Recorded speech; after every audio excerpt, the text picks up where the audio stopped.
ఇలాగ ఎస్ఎంఏ వచ్చిందని చెప్పారు. నిజంగా నాకైతే చాలా బాధ అనిపిస్తుంది. ఎందుకంటే ఎస్ఎంఏ అనేది అది ఎంత రిస్క్ మనకు తెలుసు.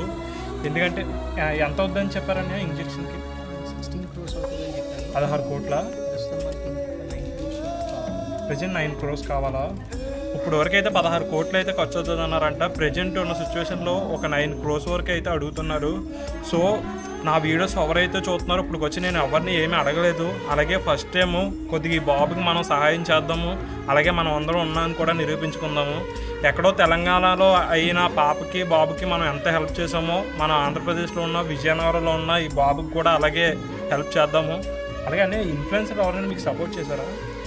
ప్రస్తుతం అయితే మన విజయనగరంలో ఉన్న చిన్న మైక్రో ఇన్ఫ్లుయెన్సర్స్ అయితే వచ్చారు. కానీ కొద్దిగా పెద్ద ఇన్ఫ్లుయెన్సర్లో ఎవరైనా కాంటాక్ట్ అయ్యారా మీరు? ట్రై చేస్తున్నాము. ప్రస్తుతం అయితే ఎవరు రెస్పాండ్ అవ్వట్లేదా? రెస్పాండ్ అవ్వలేదు. సో ఈ వీడియో చూసిన తర్వాత కూడా మీరు కొద్దిగా రెస్పాండ్ అవ్వండి. ఎందుకంటే విజయనగరం, శ్రీకాకుళం సైడు ఎంతో పెద్ద పెద్ద ఇన్ఫ్లుయెన్సర్లు ఉన్నారు. కొద్దిగా మీరందరూ ఈ వీడియో చూసి కొద్దిగా ఈ బాబుకి హెల్ప్ చేస్తారని అనుకుంటున్నాను. ఎందుకంటే ఎస్ఎంఏ అనేది ఒక చిన్న